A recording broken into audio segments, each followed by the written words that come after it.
I feel like I'm your worst mom nightmare because my son only eats chicken fingers. I wear leather. I had cancer, and I know maybe I wouldn't have if I was like a clean, healthy eater.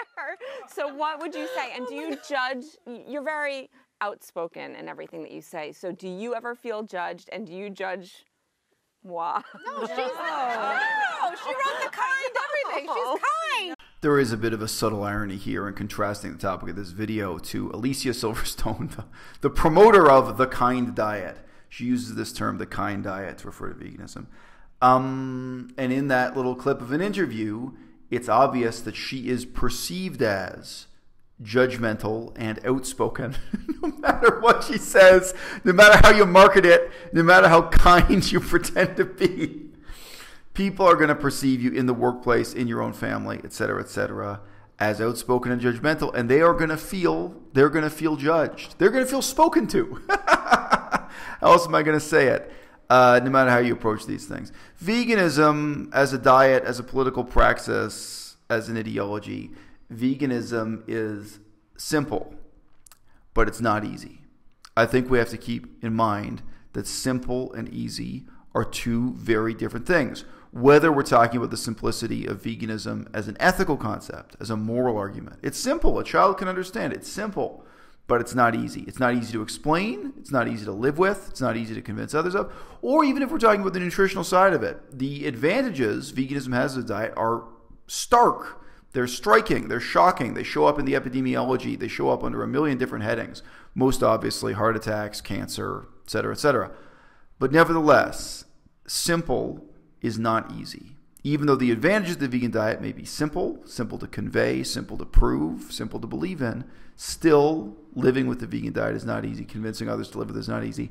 And just maintaining your sense of space and boundaries, etc. is not easy. So I've got a letter here from a longtime supporter on Patreon, Curtis, aka Not Curtis. Curtis wrote into me, thanks very much for your support, Curtis. I do indeed rely on the $1 a month, the people who value this channel, want this channel to continue, and people who want to talk to me, and people who want me to take the time to read their comments and write back to them.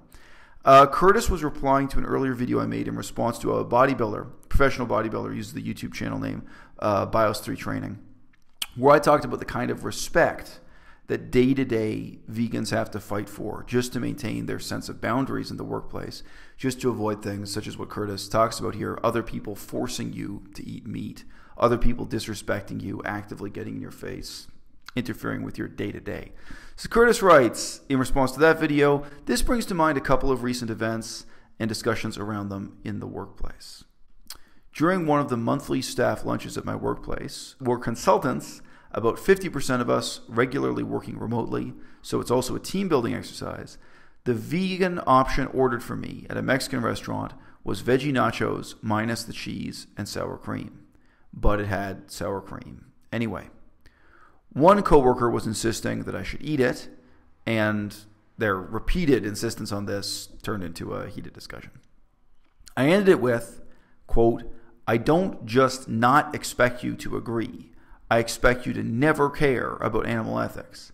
We're only having this discussion because you can't show me the respect I deserve, and you won't fuck off. Another encounter in a previous month involved a coworker trying to slip meat into my food as a prank. It very nearly became a physical confrontation. Oh, and today there is a homemade sausage competition 5 meters from my office window. Today, smelling gross burning fat that got torn from a feeling animal's body, hearing hearty guffaws at jokes about heart attacks, etc. It is not a good day to be vegan for me. So look, guys, it is a struggle. And that's what this channel is all about at its core, is talking about that struggle. Yes, I'm interested in the future of the movement. Yes, I'm just getting politically organized to make a positive difference. Yes, I'm interested in publishing a children's storybook, doing outreach and education and all kinds of positive things to the future of the movement.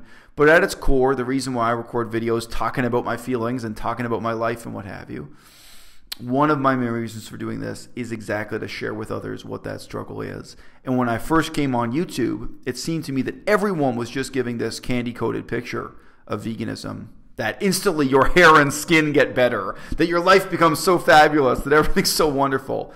And nobody was talking about the struggle. And, you know, piece by piece, I do see other vegan YouTubers coming online, keeping it real, keeping it raw, talking about exactly what it is day in, day out, whether it's in your own family, in the workplace, or what have you, that makes it a struggle.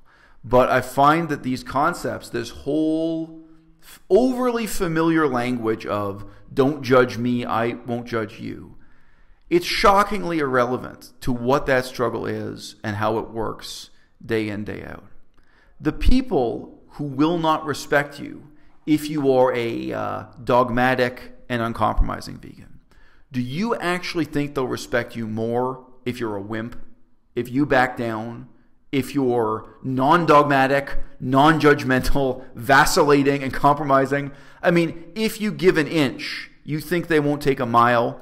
If you say it's no big deal for you to eat cheese pizza at the office meeting, or for you to eat chips with sour cream on them, or whatever the non-vegan was, you think they'll respect you more when you show them how little morality matters to you, as opposed to showing you how much it matters?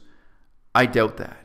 I think we really have a culture that in a very false and insincere way valorizes compromise. And it's worth examining why we valorize compromise, why it is that we assume that being uncompromising is going to lead to negative outcomes, and that being compromising is going to lead to positive ones. And do you judge moi? No, she wrote the kind everything. She's kind. No, the kind diet. What's so cool about the kind diet is that there's room for everyone. Like I say to people, eat a burger while you're reading it, whatever, however you got to read it, so that you can find, if you want to feel your best and you want to really look your best too, is not so bad.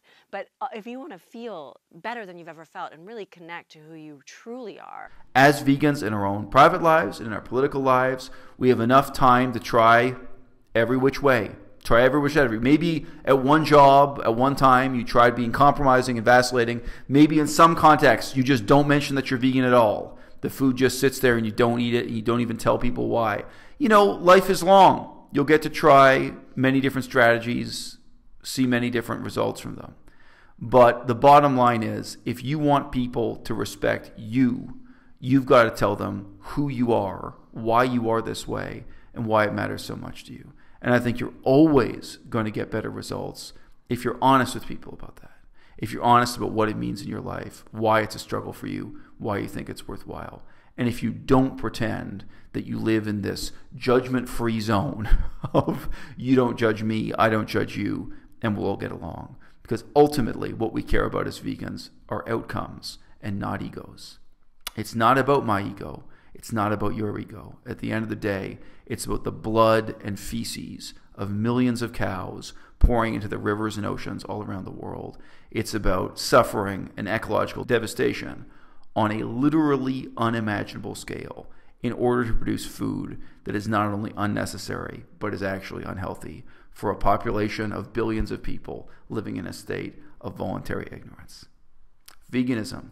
Either you are going to stand up and say, it ends here, it ends with my plate, it ends with my decision, or you're going to shrug your shoulders and say, me too, because you don't want to cause 5 seconds of disruption when you sit down with another mom at a meeting between, I don't even know how to describe this, Alicia Silverstone sitting down with 2 other parents, or you don't want to disrupt the meeting with your coworkers or whatever that social situation may be.